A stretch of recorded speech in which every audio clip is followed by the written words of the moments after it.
I'm Catherine Poole, President and founder of the Melanoma International Foundation.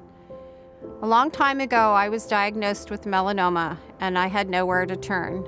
I had no other patients to speak with. I only had my doctor to rely on.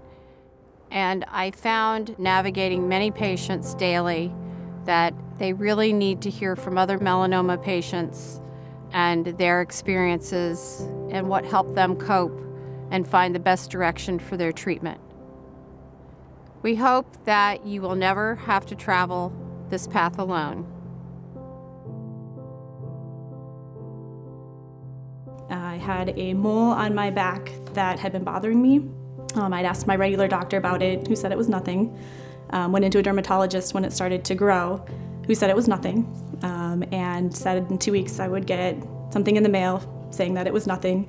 And she called me about 6 days later saying it was melanoma. I was diagnosed 24 years ago. At the time of my diagnosis, I was a new mother with a 5-month-old baby. It was very scary to face a diagnosis of cancer when I was just getting ready to enjoy my life as a mother. My first diagnosis was when I was 25. I had a mole removed, and it was found to be melanoma, and luckily it was stage 1, it was removed, and for 12 years after that, I kept wearing long sleeve shirts, put on sunscreen, and had my bucket hat wherever I went. In August of 2012, a month after my son was born, I went to the hospital with what I thought was a spiking fever and left 16 days later with 5 confirmed tumors.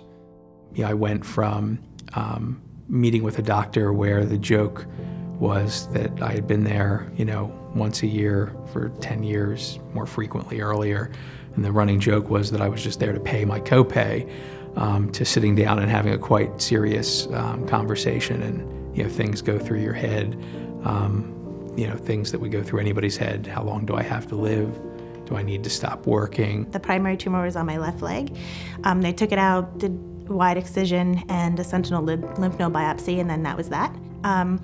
Over the course of the next year, I started getting infections in my surgical site, and the surgeon kept saying, oh, it's nothing, it's not related to melanoma. And then finally, after the 4th infection, the oncologist who was following me forced an appointment at my surgeon's office, and he said, okay, we'll go back in, we probably left a suture behind, is causing infections. So they went back in and they took out a mass and found that there was melanoma there. So at that point I was stage 3. They decided just to wait and see, and I had clear scans at that point, so everything was good. The next month I got pregnant with our son, and so we didn't do anything for a while, obviously, for the pregnancy. And then the week before I was supposed to return to work from maternity leave, my doctor said, hey, let's do a follow-up scan since it's been a while, just to make sure we're clear. And that scan showed melanoma in my pancreas and my liver. When the biopsy showed melanoma, the first thing that went through my mind was, I have an 11-week-old son, I can't have cancer. I just brought a new baby into the world, I have to be there for him. Certainly picking treatment is very overwhelming because the key to deciding for me was to make sure that I was doing things in what I could determine to be the best order. We did a lot of research and we spoke to a lot of people and we gathered as many opinions as we could before we made any decisions. When I became stage 4, I knew that I was going to, in effect, make it a part-time job or a hobby to become educated in terms of what the treatment options were. There's just so much out there to read about, and you're always reading about people that are doing well on something new, and sadly you still read about people that pass from melanoma, but I don't seem to see that as much as I used to see. You have to keep reading and keep digging and to try to achieve that basic level of understanding so that you can at least have intelligent conversations with your doctors and others to make treatment decisions. I think the only treatment was chemotherapy. I did look at clinical trials first, and then I did chemotherapy later. After my girl was born, I was diagnosed again with a recurrence. The melanoma came back in my lung, I became stage 4. I had surgery to remove half of my lung to treat the melanoma. It came back in my spine, so I had additional surgeries. Came back into my brain, so I had radiation, like a cyber knife treatment to treat 2 small tumors in my brain. And a few months later, it came back in my small bowels. So I had 2 surgeries to remove tumors in my small bowels. The treatment that was most effective was the surgeries. We said, we don't want the treatment that's going to give me a few more months or even a few more years. The young family, that's not what I wanted. And I wasn't going to sit there and settle for, make the best of the time you have left when we knew that somewhere there was treatments that were going to give long-term progression-free disease. My family and friends suggested some things but didn't really know about melanoma, and so usually the things that they suggested were standard treatments. When I first went to see the melanoma specialist, we talked about what was at the time the frontline chemotherapy for treatment. And we talked about how there's a pretty low incidence of success, and there's almost an equal incidence of people that don't survive it. I think right in that meeting we decided that we would go for the treatment.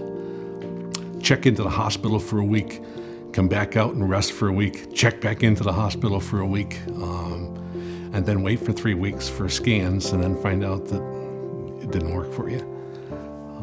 And that was my first real disappointment. What do I do now? Because you've just told me that you've given me what's available so far other than trials. And so we talked about trials. The initial treatment that I had was interleukin-2. That did not work for me. But then the trial that I got into was the BRAF enzyme inhibitor. Probably within 2 or 3 weeks, my symptoms were greatly diminished. I was hardly able to breathe at the time. I couldn't talk without losing my voice. I'd have to, 3 words out and I'd have to stop and catch my breath. 2 or 3 weeks after starting the medicine, the BRAF, I carried on a normal conversation. You have to be responsible for finding out what is available to you. The research for melanoma is changing so drastically and so quickly, which is a wonderful thing. Perhaps you're geographically situated where you can't get to a melanoma specialist. But if you go to see a local oncologist and you know about different treatments and you know about what's available out there, you can second guess what you're being told.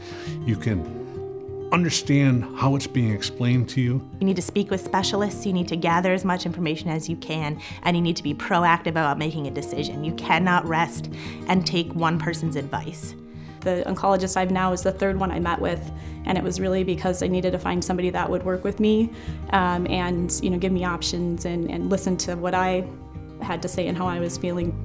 Follow your instincts, because I think usually we know what's good for us. You know your body better than anybody else, and that's important to keep in mind. And sometimes you have to guide the medical team to make decisions that are right for you. Doctors work for you. They are very smart people, and many of them are saving lives. But make sure that you are okay with the decision you make, because it ultimately will be your life on the line. So if you don't feel comfortable or you are not sure if this is the best option, take the time to get a second opinion. Do your homework. Reach out to an organization like Melanoma International that will help guide you through the decision-making process and leave you with, I made the best decision possible as the result. Find somebody that you can lean on, either for physical support, mental support, technical support. Boy, if you've got some doctors that you can trust and believe in, you've got a leg up there. It's so important to have strong support. So turning to people that can really be present for you. I was just so fortunate. I had doctors that I felt very confident with. I had my wife that was always there at my side. Boy, that was just so fortunate having that extra set of ears. You know, my ears didn't pick up everything. Tell people what you need. Ask for help. Often loved ones don't know what to say. They're not sure how to be supportive. Have people really listen to you. Some people, they're there for you and they just, listen, or they help you with, what you need. Certainly turning to groups like the Melanoma International Foundation that supplies a wealth of information. To me, it's probably as much of a stress release sitting and reading the Melanoma International Foundation forum as what used to be sitting and reading about who the Eagles might draft for the upcoming season. Melanoma, of course, is a family diagnosis. It's going to disrupt the normal flow of family relationships and family life. How to tell, say, your children becomes of great importance, and often people feel so unprepared to deal with those very difficult conversations. With my children, we had to talk to them at the different stages. When they were young, we didn't really tell them much. They knew I was sick and I was having treatments. I doubt that they saw me crying too much, so I did try to protect them from, getting too upset.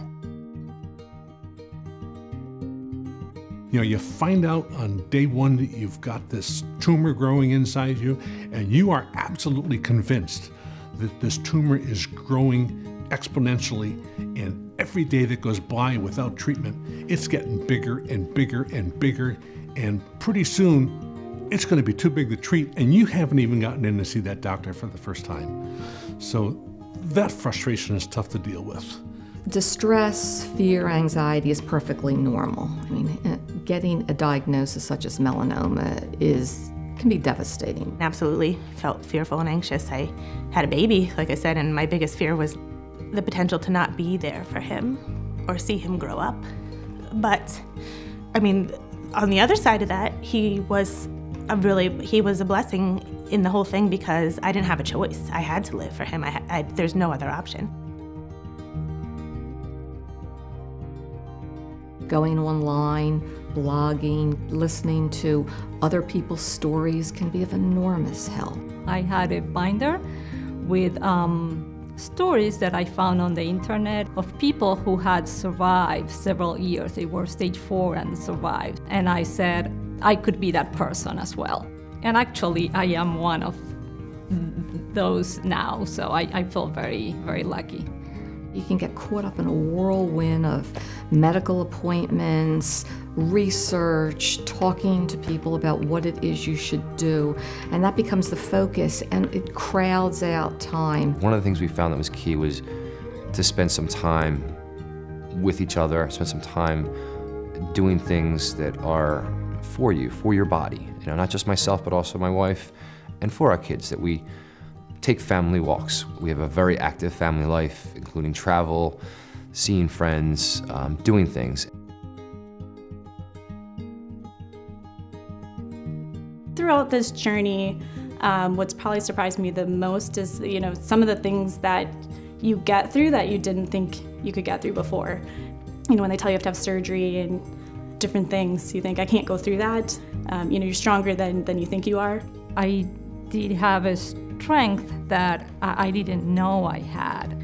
Of course, it's not what you want to do, but you go through it and you come out of the experience being a much stronger person. I think what has surprised me along the way is how much beauty is in this journey.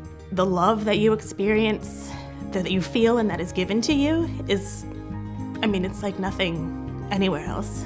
What I do, or I try to do as much as possible, is always to believe that success is possible. There's somebody out there that is getting success, and why not me? Or why not you?